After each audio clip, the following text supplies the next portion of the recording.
Selanjutnya, mari kita sekarang memperhatikan doktrin tentang Kristus. Ketika kita berbicara tentang doktrin Kristus atau Kristologi, biasanya kita kemudian juga diberhadapkan dengan berbagai isu tentang ketuhanan Kristus, tentang kemanusiaan Kristus. Nah, ada beberapa hal yang patut kita simak tentang doktrin Kristus untuk menjadi dasar di dalam kita belajar ini.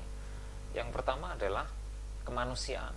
Paulus bukan hanya memberikan pernyataan-pernyataan yang paling kuat tentang keilahian Kristus, ia juga menekankan isu tentang kemanusiaan Kristus.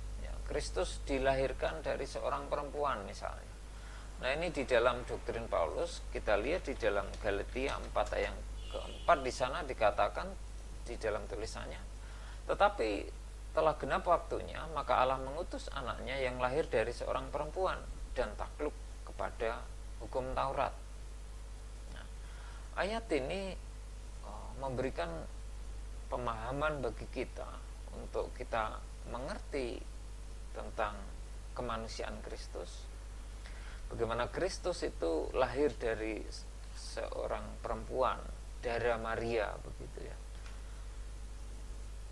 yang pada waktu itu kalau kita memperhatikan di dalam kitab Injil, Maria ini adalah orang yang taat, tunduk kepada Allah, orang yang dipilih oleh Allah untuk dipakai di mana Kristus lahir, begitu.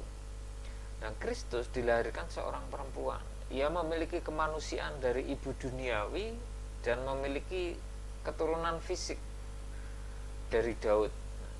Jadi kalau kita melihat silsilah itu ada silsilahnya, misalnya di dalam Matius pasal 1 di sana disebutkan tentang silsilah dari Abraham, Adam sampai kepada Yusuf, ini Yesus Kristus. Nah, di dalam Roma 1 ayat yang ketiga itu di sana dikatakan, firman Tuhan menyatakan tentang anaknya yang menurut daging diperanakkan dari keturunan Daud. Di situ jelas di ayat yang ketiga dari Roma yang pertama, tentang anaknya yang menurut daging diperanakkan dari keturunan Daud.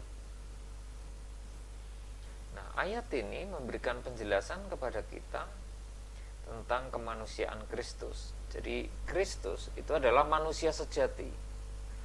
Dia memiliki ibu duniawinya. Ia memiliki keturunan fisik daripada Daud. Dan di dalam 2 Timotius 2 ayat yang ke-8 juga dinyatakan di sana tentang kemanusiaan Kristus. Ingatlah ini, Yesus Kristus yang telah bangkit dari antara orang mati, yang telah dilahirkan sebagai keturunan Daud, itulah yang kuberitakan dalam Injilku. Teologi Paulus ini memberikan bagi kita suatu kejelasan, ya, hal yang jelas sekali bahwa Yesus Kristus yang telah bangkit dari antara orang mati, yang telah dilahirkan sebagai keturunan Daud, ya, itulah yang diberitakan di dalam Injilnya Paulus. Injil yang kita beritakan itu juga seperti itu, berbicara tentang Yesus sebagai keturunan Daud, Yesus yang bangkit dari antara orang mati. Itu di dalam 2 Timotius 2 ayat yang ke-8. Selanjutnya, bahwa disinilah banyak sekali sebenarnya isu tentang kemanusiaan Yesus ini. Ada yang mengatakan mungkin itu hanya fiktif belaka, Yesus itu tidak pernah ada, itu hanya angan-angan dari para rasul atau angan-angan dari orang Kristen, gitu ya. Tetapi kita melihat kemudian di dalam Alkitab, di dalam firman Allah, Yesus itu adalah manusia yang lahir ke dunia ini, yang turun ke dunia ini di dalam misinya untuk menyelamatkan manusia. Kristus juga sama sekali tidak berdosa. Inilah yang perlu kita perhatikan, bahwa Kristus yang lahir ke dunia ini itu tidak melakukan suatu dosa. Itu yang kemudian membedakan dari manusia yang lain. Di dalam 2 Korintus 5 ayat 21 dikatakan, dia yang tidak mengenal dosa telah dibuatnya menjadi dosa karena kita, supaya di dalam dia kita dibenarkan oleh Allah. Nah, Alkitab sama sekali tidak menyatakan bahwa Kristus telah benar-benar menjadi orang berdosa, sebab dia tetap menjadi anak domba Allah yang tak bercela.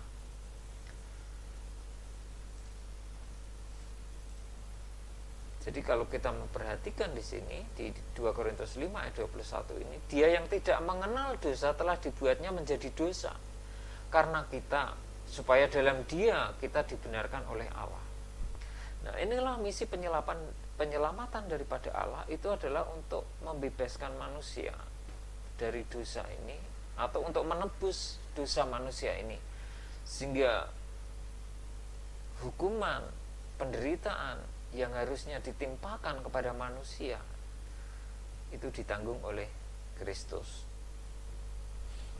Sama dengan ketika kita memperhatikan dalam kitab Injil, misalnya dalam pembaptisan, Yesus Kristus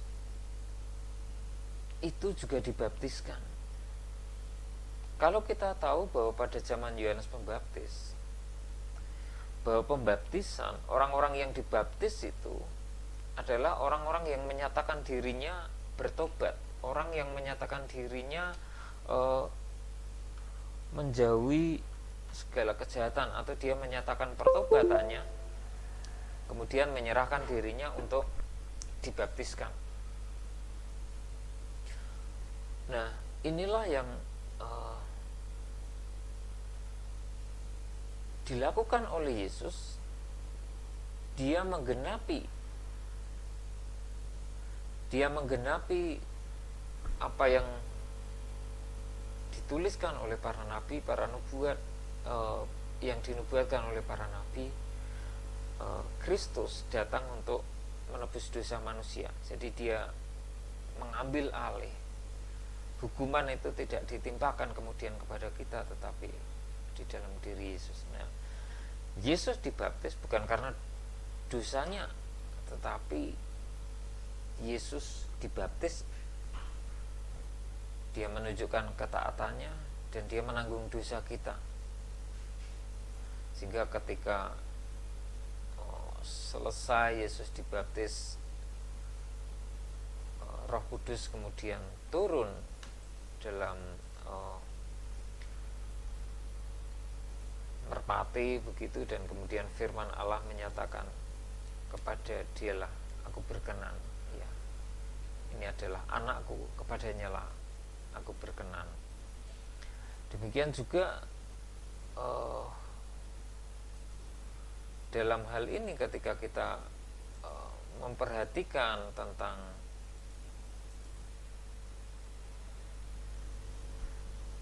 keberadaan Yesus sebagai manusia, tidak ada dosa di dalam dirinya. Yesus tidak pernah melakukan dosa, dan di sini justru Kristus itulah yang menanggung dosa-dosa kita. Itu tentang kemanusiaan Kristus. Nah, kalau kita perhatikan juga di dalam misalnya di dalam Kolose pasal yang pertama ayat 15 sampai 20, di sana juga berbicara tentang Kristus, berbicara tentang Yesus yang menanggung dosa kita. Dengan darahnya di kayu salib dia mati untuk menebus dosa kita. Selanjutnya tentang keilahian. Di dalam teologi yang mengalami perkembangan dan juga munculnya berbagai serangan dari para guru-guru palsu. Tepat sekali kemudian kalau kita belajar dari teologinya Paulus ini. Di dalam tulisan-tulisan Paulus juga berbicara tentang keilahian. Nah, penekanan Paulus bahwa Kristus adalah dari surga. Di dalam kitab 1 Korintus 15 ayat yang ke 47 dikatakan, manusia pertama berasal dari debu tanah dan bersifat jasmani. Manusia kedua berasal dari surga. Ini adalah penekanan yang membedakan kemanusiaan Kristus. Jadi Kristus sebagai manusia sejati, tetapi Kristus ini berbeda dengan Adam. Kalau Adam itu diciptakan oleh Allah dari debu tanah, tetapi Yesus Kristus yang turun ke bumi ini sebagai manusia, dia memiliki keilahian karena dia turun dari surga dan bukan diciptakan. Jadi Yesus Kristus itu tidak diciptakan, tetapi dia adalah sang pencipta. Ya, karena apa? Karena ada juga pandangan teologi yang menyatakan bahwa Kristus itu hanya manusia yang super. Yesus itu adalah manusia biasa tetapi yang memiliki lebih jenius, atau dia adalah lebih super begitu. Dan ada juga yang menyatakan bahwa ini adalah Allah yang kedua dan sebagainya. Nah, kita tahu bahwa Allah Bapa, Allah Putra, dan Allah Roh Kudus itu adalah satu, esa adanya, dan di sini punya kesetaraan, ya. Punya kesetaraan. Tidak ada yang kemudian kita katakan, oh ini lebih rendah, ini lebih tinggi, tidak ada. Tetapi adalah setara. Nah, berbicara tentang keilahian ini yang kemudian patut kita perhatikan bahwa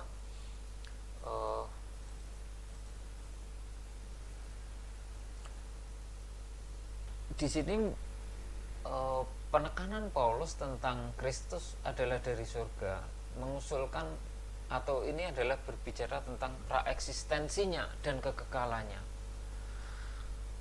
Maksudnya adalah di sini bahwa Kristus itu berasal dari ini berbicara tentang praeksistensi, berbicara tentang kekekalannya. Yesus adalah Alfa dan Omega, dialah yang awal dan yang akhir. Paulus menyatakan bahwa kepenuhan keilahian pada Kristus sebagaimana yang ditulis dalam Kolose 2 ayat yang ke-9. Kolose 2 ayat yang ke-9 di sana dinyatakan bahwa sebab di dalam dialah berdiam secara jasmani seluruh kepenuhan Allah. Di dalam dialah berdiam secara jasmania seluruh kepenuhan Allah. Kalau kita bandingkan di dalam Kolose 1, di dalam Kolose 1 juga di sana berbicara tentang keilahian Kristus ini. Misalnya di dalam Kolose 1 ayat 15, ia adalah gambar Allah yang tidak kelihatan, yang sulung, lebih utama dari segala yang diciptakan. Ini artinya bahwa Yesus Kristus itu adalah ilahi. Dia hadir menunjukkan Allah yang kelihatan. Ya, kita tahu bahwa Allah itu adalah roh. Dan Kristus ketika hadir di dunia ini loh, terlihat, visible gitu ya, bisa dilihat. Manusia bertemu langsung. Lebih utama dari di sana dikatakan Allah yang tidak kelihatan, yang sulung, lebih utama dari segala yang diciptakan. Itu Kolose 1 ayat 15. Keilahian dalam bahasa Yunani adalah totes. Ini menekankan natur keilahian atau esensi. Ia dulu dan seterusnya adalah Allah yang mutlak dan sempurna. Ia dulu dan seterusnya adalah Allah yang mutlak dan sempurna.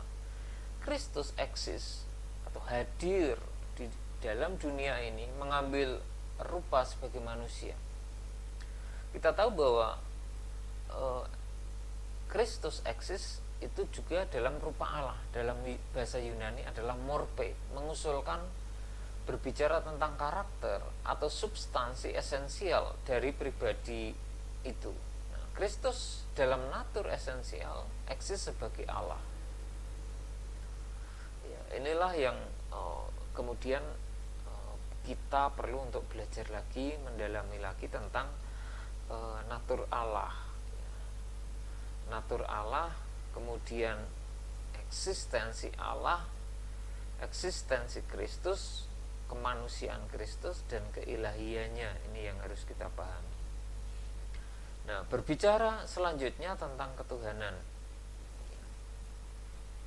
Yesus diberi atau disebut Tuhan adalah suatu studi yang penting, karena sebutan Tuhan muncul kurang lebih 144 ditambah 90 kali lagi dalam hubungannya dengan nama Yesus Kristus. Nah, kata Tuhan yang kita sematkan di dalam Kristus menunjukkan pada keilahiannya. Kita baca di dalam Roma 10 ayat yang ke-9. Roma 10 ayat yang ke-9 dikatakan, sebab jika kamu mengaku dengan mulutmu bahwa Yesus adalah Tuhan dan percaya dalam hatimu bahwa Allah telah membangkitkan Dia dari antara orang mati, maka kamu akan diselamatkan. Di situ jelas sekali, jika kamu mengaku dengan mulutmu bahwa Yesus adalah Tuhan dan percaya dalam hatimu bahwa Allah telah membangkitkan Dia dari antara orang mati, maka kamu akan diselamatkan. Ya, ini berbicara tentang Tuhan. Nah, di dalam Filipi 2 ayat yang ke-9 di sana juga berbicara tentang ketuhanan ini. Filipi 2 ayat yang ke-9 dituliskan, itulah sebabnya Allah sangat meninggikan Dia dan mengaruniakan kepadanya nama di atas segala nama. Itu ayat yang ke-9. Ayat yang ke-10, supaya dalam nama Yesus bertekuk lutut segala yang ada di langit dan yang ada di atas bumi dan yang ada di bawah bumi, dan segala lidah mengaku Yesus Kristus adalah Tuhan bagi kemuliaan Allah Bapa. Yesus Kristus adalah Tuhan. Nah, Paulus di sini mengungkapkan tentang teologinya. Paulus menyampaikan gagasan teologinya yang itu akan menguatkan kita tentang ketuhanan Yesus, tentang keberadaan Yesus sebagai Tuhan.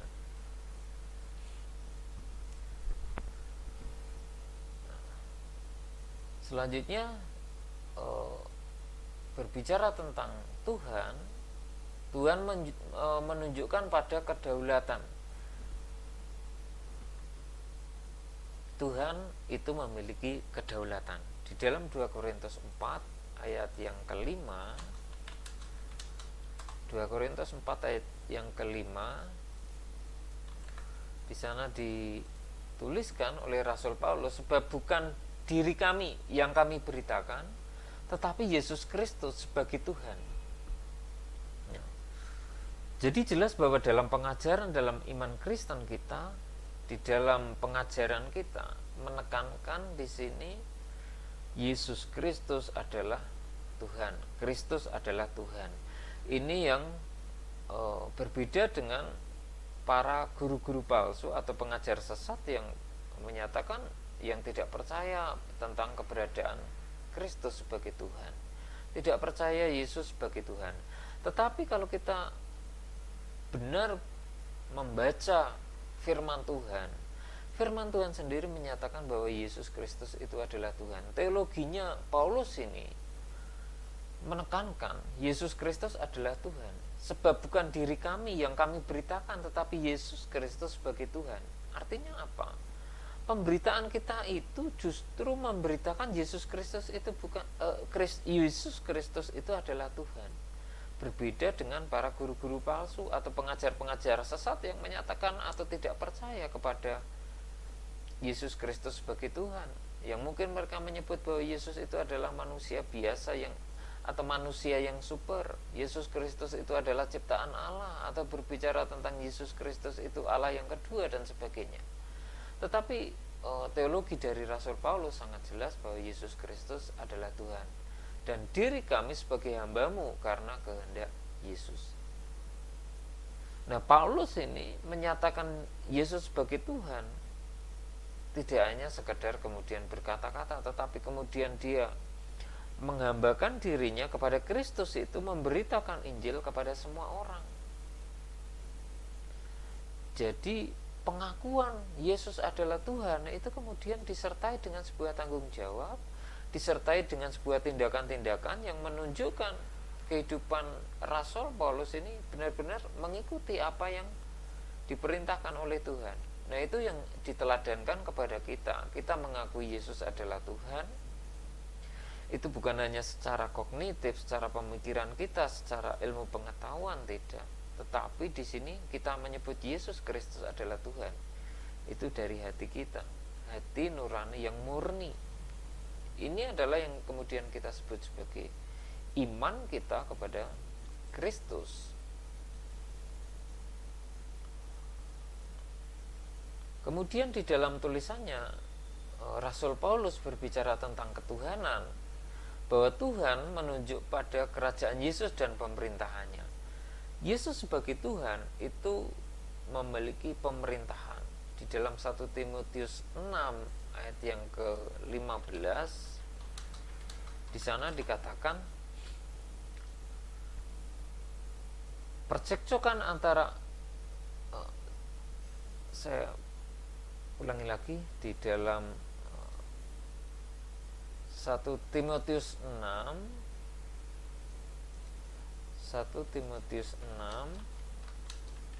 ayat yang ke-15, yaitu saat yang akan ditentukan oleh penguasa yang satu-satunya dan yang penuh bahagia, raja di atas segala raja dan tuan di atas segala tuan. Ya.